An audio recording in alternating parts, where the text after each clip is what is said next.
The circulatory system. What is circulatory system?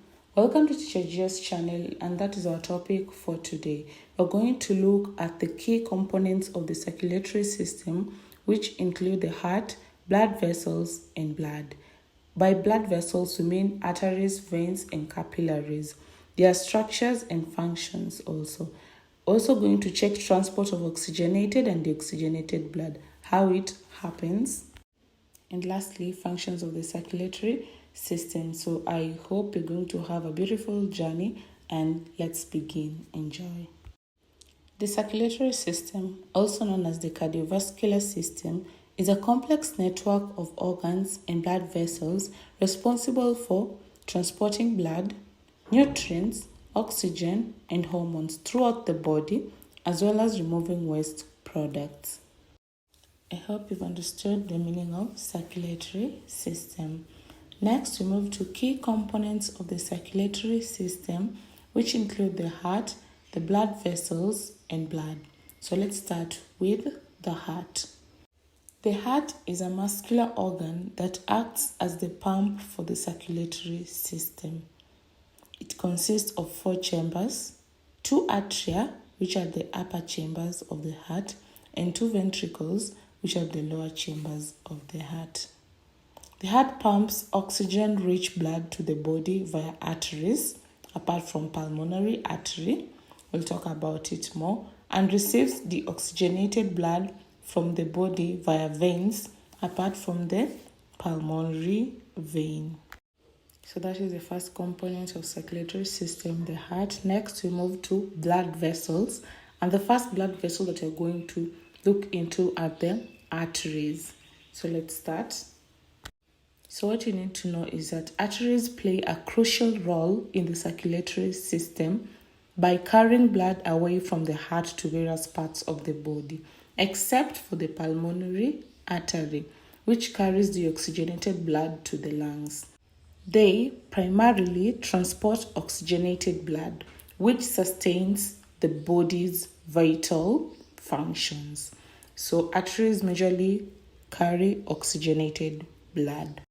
With a thick muscular wall containing elastic and collagen fibers, arteries can withstand the pressure generated by the heart pumping action. So they have thick muscles that can withstand the high pressure. So there's no backflow of blood. This pressure originates from the rhythmic contractions of the heart, creating a pulsating flow of blood. The innermost layer of arteries, known as endothelium, is smooth, minimizing resistance to blood flow. So when asked to state the structures and functions of the arteries, we're supposed to write like that. The detection of the pulse, indicative of heart rate, can be achieved by applying pressure on an artery, such as the wrist, where it lies close to the bone. So you might be told, state the application of a detection of pulse in arteries. That is what you're supposed to say. Arteries typically have a narrow lumen, ensuring efficient blood flow. That is another structure and its function. Branching off from the aorta, which is the largest artery, smaller arteries distribute blood to all parts of the body. These arteries further divide into arterioles, which eventually give rise to capillaries, facilitating the exchange of nutrients, oxygen, and waste products with surrounding tissues. So I hope you've understood all about the arteries, their structure, and how they function. Next, we move to the second blood vessel, which is veins. Veins are essential components of the circulatory system, responsible for returning blood from the body's tissues back to the heart. While most veins carry deoxygenated blood, the pulmonary vein is a notable exception, transporting oxygenated blood from the lungs to the heart. So the only vein that comes from the lungs carrying oxygenated blood to the heart before it is transported to other parts of the body is the pulmonary vein. Unlike arteries, veins have thinner walls, comprised of less smooth muscle and elastic tissue. Please take note of that. They also contain valves, particularly prominent in the limbs, which prevent the backflow of blood and maintain the one-way flow towards the heart. These valves ensure efficient venous return, especially against gravity in the lower extremities.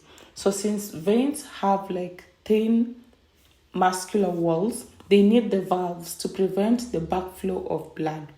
Unlike the arteries, where they have like thicker muscles that can withstand the pressure. I hope you understand that. With a less muscular structure compared to arteries, veins rely on the rhythmic contractions of surrounding muscles and the pressure changes created by breathing to propel blood towards the heart. The largest veins, such as the superior and inferior vena cava, receive deoxygenated blood from various parts of the body and deliver it to the right atrium of the heart. So in arteries, the largest artery is aorta, and the largest veins are superior and inferior vena cava.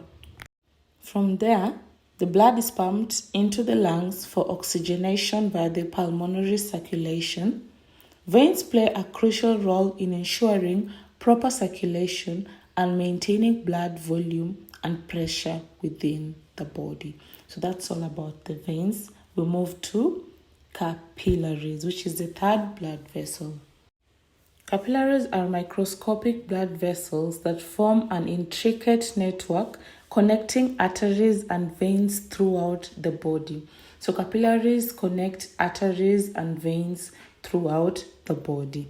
Their primary function, take note of this, is to facilitate the exchange of nutrients, oxygen, carbon dioxide, and waste products between the blood and the surrounding tissues. That is a primary function. Please take note of that. Let's go to structures. Capillaries have thin walls composed of a single layer of endothelial cells, allowing for efficient diffusion of substances across their membranes. This thinness enables close proximity between the blood and the cells, optimizing the exchange process.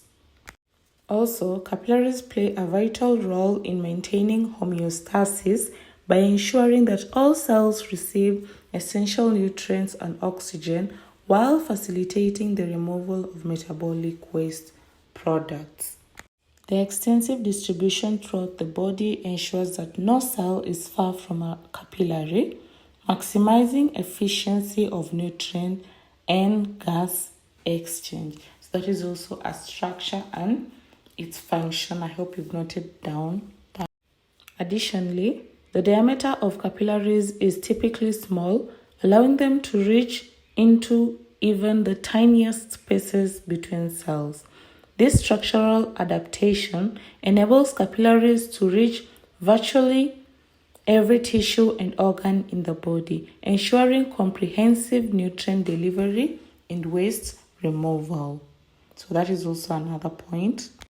Overall, capillaries serve as the site of exchange in the circulatory system, facilitating the vital processes necessary for cellular function and tissue health. So we've come to the end of capillaries, and next we'll move to the third component of the circulatory system, which is the blood.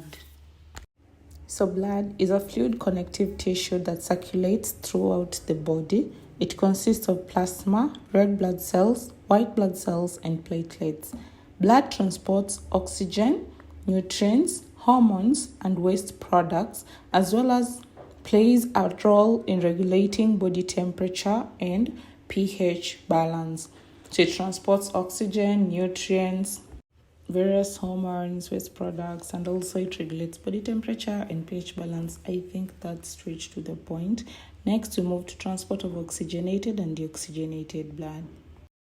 So deoxygenated blood is transported from the body tissues back to the heart via the superior and inferior vena cava. It enters the right atrium of the heart and is then pumped into the right ventricle. From the right ventricle, the oxygenated blood is pumped to the lungs for oxygenation via the pulmonary arteries. Once in the lungs, blood picks up oxygen and releases carbon dioxide before returning to the heart via the pulmonary vein. Oxygenated blood is transported from the lungs to the heart via the pulmonary vein. It enters the left atrium of the heart and is then pumped into the left ventricle. From the left ventricle, oxygenated blood is distributed to the body tissues through the systemic circulation via the aorta and its branches. So we have come to the end of transport of oxygenated and deoxygenated blood. Next, we move to the functions of the circulatory system and we'll be winding up. So these are the general functions of the circulatory system, and by that we mean it combines all the functions of the blood vessels, blood, and the heart. So the first one is transporting oxygen, nutrients, hormones, and waste products to and from cells.